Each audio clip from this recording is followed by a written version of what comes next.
کہ جنرل بلال اکبر سے جو اسٹیبلشمنٹ مین جسے کہتے ہیں کہ قیادت سے جو اختلافات تھے وہ بھی دور ہو گئے ہیں. میں اس کی ڈیٹیل میں نہیں جاؤں گا، میں صرف اتنا کہوں گا کہ یہ ایک بڑی خبر ہے اور اسے تجزیہ نگار اپنے طور پر بیان کریں گے. اب دوسری طرف میں آپ کو یہ بتانا چاہوں گا کہ آپ نے سنا ہوگا، بہت سو نے ابھی نہیں سنا ہے، کہ ایک میجر جنرل مہندی عسکری ہوا کرتے تھے جو ریٹائر ہو چکے ہیں. ان کے صاحبزادے کو گرفتار کیا گیا ہے، آرمی نے گرفتار کیا اور ان کا کورٹ مارشل کیا جا رہا ہے، جس کے خلاف ان کے والد، بیٹے جو ان کے صاحبزادے ہیں وہ انجینئر ہیں، اور جو ان کے والد میجر جنرل مہندی عسکری ہیں، انہوں نے پٹیشن دائر کی ہے اسلام آباد ہائی کورٹ میں کہ ان کے بیٹے نے صرف یہ تنقید کی تھی کہ ایکسٹینشن نہ لی جائے اور یہ کوئی اچھی روایت نہیں ہے. اس کے بدلے میں، اس کے جواب میں، رد عمل میں ان کے صاحبزادے کو گرفتار کر لیا گیا ہے اور اسے بازیاب کر کے اسے رہا کرایا جائے. مگر میرے فوجی ذرائع جن سے میں نے جب پوچھا کہ یہ کیا کہانی ہے، میری کچھ ہیلپ کیجیے، تو انہوں نے بتایا کہ کوئی زیادہ ڈیٹیل تو ابھی نہیں سامنے آئی ہے، مگر جانے انجانے میں کہا یہ جا رہا ہے کہ صاحبزادے ایرانی لابی کے ٹچ میں تھے اور ایرانی لابی کے ساتھ را کے ٹچ میں بھی تھے. وہ جانے میں تھے انجانے میں تھے، مگر ان پر یہ الزام ہے. اور ساتھ میں مجھے اس فوجی افسر نے ایک دلچسپ بات یہ کی کہ اگر انصاف لینا ہو، فوج میں ایک محاورہ ہے کہ اگر انصاف لینا ہو تو فوجی عدالتوں میں آئیے کہ وہاں فوری اور بر وقت اور مکمل انصاف پرووائڈ ہوتا ہے، اور اگر ہیکی پھیکی کرنی ہو اور ریلیف لینا ہو جھوٹ سچ بول کر تو سول عدالتوں میں جائیے. تو اس مقدمے کو اس روشنی میں دیکھا جائے تو زیادہ بہتر ہوگا کہ اگر انہوں نے کچھ نہیں کیا ہے تو وہ یقیناً بری ہو جائیں گے. دیکھیں، یہ میری معلومات ہیں، میرا اس میں اپنا کوئی ذاتی کچھ نہیں ہے. بہت سے لوگ اچانک کچھ خبروں پر اشتعال میں آ جاتے ہیں، غصے میں آ جاتے ہیں اور مغلظات بکنا شروع ہو جاتے ہیں، جو ایک اچھی روایت نہیں ہے. میں نے تو جو سنا، جو معلوم ہوا، میں نے آپ کو بتا دیا ہے. اب ساتھ میں جو دلچسپ صورتحال ہے پی ڈی ایم کی. دیکھیں، بظاہر تو پی ڈی ایم کہیں پر بھی نہیں ہے کہ تحریک عدم اعتماد، ضمنی انتخابات، پھر سینٹ کا الیکشن، پیپلز پارٹی الگ ہے، نون الگ ہے. دیکھیں، سب سے پہلے ذہن میں رکھیں، پیپلز پارٹی کو تو ایک بات پتہ ہے نا کہ اسے مرکز میں اقتدار نہیں ملنا،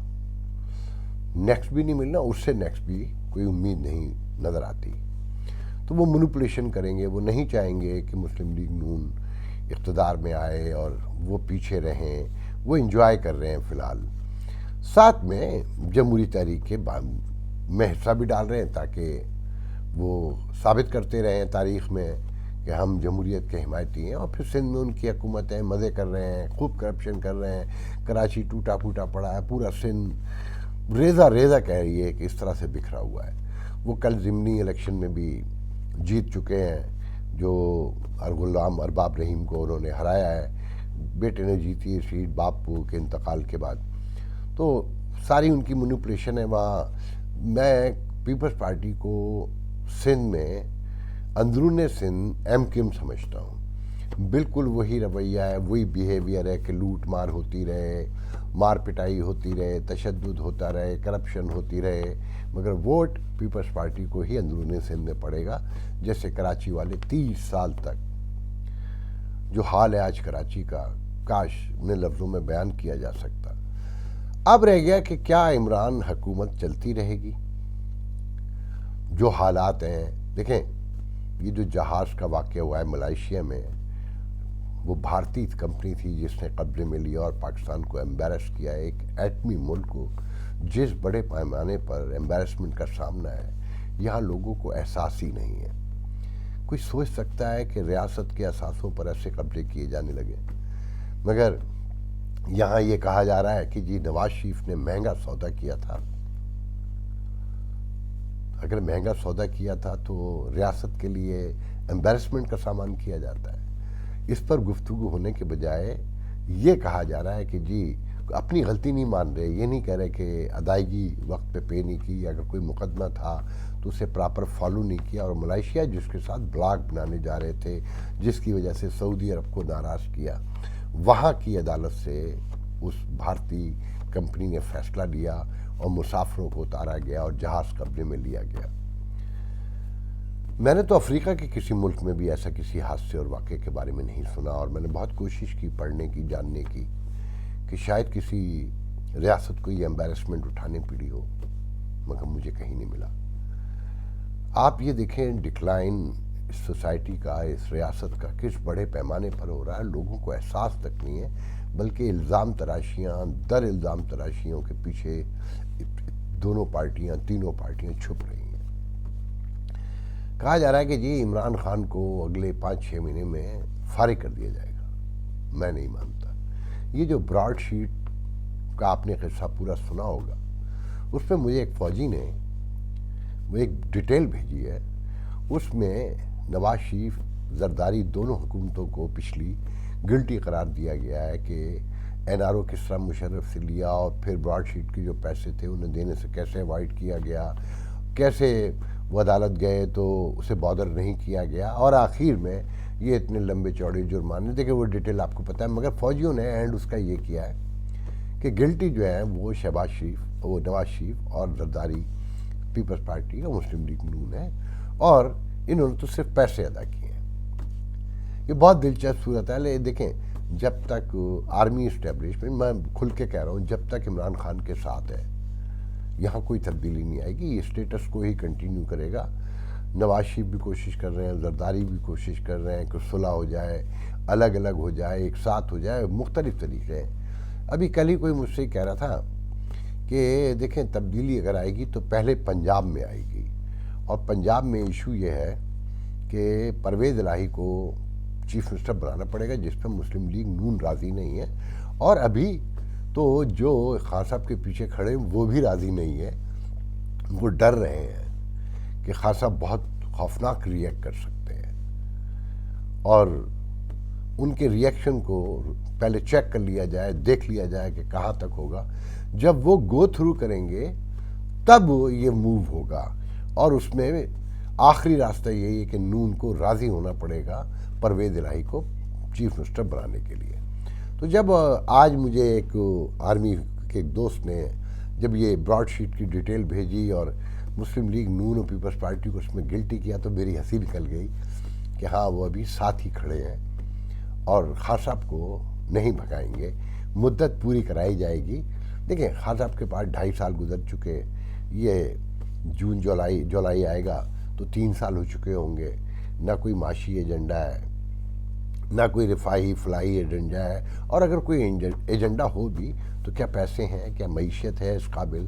کہ کسی انفراسٹرکچر پہ پیسے خرچ کر سکیں؟ جو جہاز کی لیز کے $15 ملین جو بھی 11 ملین تھے وہ نہیں دے سکتے، اسے دینے سے اوائڈ کر رہے ہوں، چھوٹے چھوٹے پروجیکٹ بند پڑے ہوں،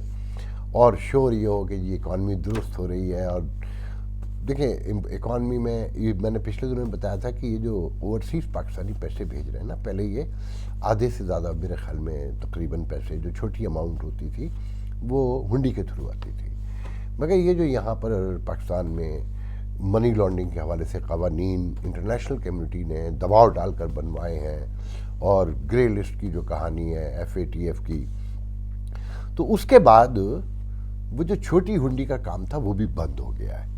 تو اب پیسے سب ڈائریکٹ لیگل سسٹم کے تحت آ رہے ہیں۔ تو اس میں اس حکومت کا کارنامہ نہیں ہے، انٹرنیشنل کمیونٹی کی مہربانی ہے کہ اس نے جائز کام ہم سے جو ہم پہلے نہیں کرنے کو تیار ہوتے تھے وہ کروا کے ہمیں ہی فائدہ پہنچایا ہے، اور ہماری زر مبادلہ کے ذخائر میں اضافہ ہوا ہے۔ ساتھ میں کہتے ہیں کہ جی ایکسپورٹ بڑھی ہے، مجھے اس کی، میں اکانومسٹ نہیں ہوں، مگر مجھے اتنا پتہ ہے کہ اسی خبر کے ساتھ یہ خبر بھی آئی ہے کہ $1.5 بلین $1.25 بلین امپورٹ کا بل بھی بڑھ گیا ہے، جبکہ کہا جا رہا ہے کہ مشینری بھی کوئی نہیں آئی بڑے پیمانے پہ۔ تو بہرحال تو اگر خان صاحب 5 سال پورے کر لے، جو کرنے بھی چاہیے، تو خان صاحب کے پاس اگلے الیکشن میں جانے کے لیے کچھ ہوگا نہیں، وہ بتا نہیں سکیں گے۔ یہاں مہنگائی روز بڑھ رہی ہے، بجلی ہر شہر میں 2 گھنٹے تو جاتی ہے، ہر 2 گھنٹے کے بعد، سکھر میں تو ہر 2 گھنٹے کے بعد 2 گھنٹے کے لیے جاری تھی، کراچی میں آپ نے اتنا بڑا بریک ڈاؤن دیکھا، اس کی بھی بہت سی افواہیں ہیں کہ کچھ لوگ کہتے ہیں کہ یہ بلوچستان میں حملہ ہوا تھا، مختلف کہانیاں ہیں، کوئی جواب تو دیتا نہیں ہے یہاں، کوئی باؤنڈ تو ہے ہی نہیں، تو اس لیے کوئی سچائی تو پتہ چلتی نہیں ہے۔ گیس سردی ہوتے ہی آدھا پریشر رہ جاتا ہے، کہتے ہی ہیں کہ جناب صارفین کو، جو گھریلو صارفین انہیں پوری دیں گے، مگر آدھا دن یہاں پر گیس غائب رہتی ہے گھروں میں۔ تو نہ گیس ہے، نہ بجلی ہے، نہ پانی ہے۔ پانی کی تو بہت ہی بری حالت ہے